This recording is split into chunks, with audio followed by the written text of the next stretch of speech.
It's Miss Peters from first grade. Last week, Miss White uploaded a story called Elizabeth Leads the Way. I'm going to read another story about another famous woman, and we are going to compare those two texts this week. So if you look at my screen here, you will see a picture of a web page. This is just an example of what might come up if you search for something or if you're researching a topic. So this is a made-up website about famous women. So they have some different categories here: women in sports, women in history, and women in the arts. And it says, women have made a difference in many different areas. Want to learn more? Click one of the icons to the left. So here we've got this. You can see that they have clicked on women in history, and it took them to this page. There are some different categories here: women in history, women in the 1700s, women in the 1800s, women in the 1900s, and women in the 2000s. So they have clicked on the women in the 1800s. So we go down, and again, it has those different categories here to the left. There are four different ladies here of women in the 1800s that were famous.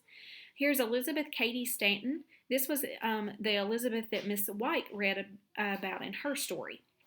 Harriet Tubman, we talked about her in February about Black History Month, and how she had the Underground Railroad to help the slaves get to freedom. And here we've got Susan B. Anthony. They're clicking on her, so we're gonna learn about her. And then here's Louisa May Alcott, and we haven't learned about her this year, so maybe you can learn about her on your own, do some of your own research. So when they clicked on Susan B. Anthony, it brought up a passage to tell us about her. So I'm going to read the story about Susan B. Anthony. Susan B. Anthony was not at Seneca Falls, New York in 1848. She did not hear Elizabeth Cady Stanton give her famous speech, but when Susan met Elizabeth 3 years later, she knew she had met a friend. So we have found out that Elizabeth Cady Stanton, which was in our story from Miss White, and Susan B. Anthony that we're reading about became friends eventually. The two had so much in common. Both Susan and Elizabeth agreed that women were not being treated fairly. Both agreed that laws should be changed. And both agreed that most definitely women should have the right to vote. Soon, Susan added her voice to Elizabeth's. They worked hard to get everyone to understand their ideas. Susan traveled all around the country, giving speeches and writing about her feelings on women's rights.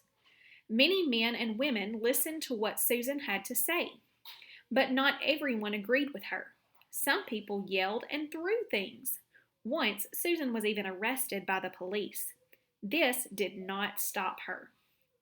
If we scroll down, it keeps going. The right to vote.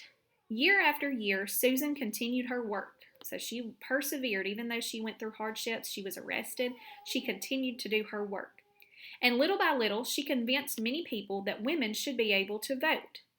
But the lawmakers did not agree. When Susan died, women still did not have the right to vote. But her dream lived on. Other people worked to make it come true.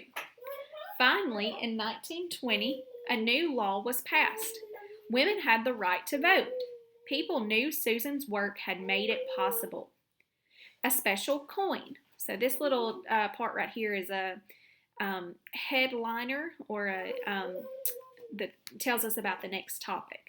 Years later, the United States government made a coin with Susan's picture on it. She was the first woman to receive such an honor. And most likely, seeing this change in tradition would have made Susan quite proud. So you can see this coin here. So in 1820 is when Susan was born. This is called a timeline. It goes from one date to another.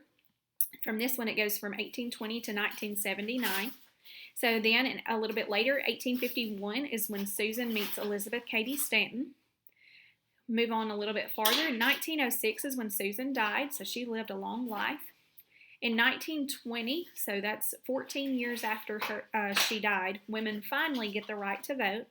And then a long time later, about 59 years later, in 1979, the United States makes Susan B. Anthony coin. So it took a long time to get the work done that Elizabeth and Susan were trying to get. Now, in the next two videos, I will go through the workbook pages that go along with these two stories. So you can go ahead and get that workbook ready, and we will go through those. I'll see you in just a few minutes.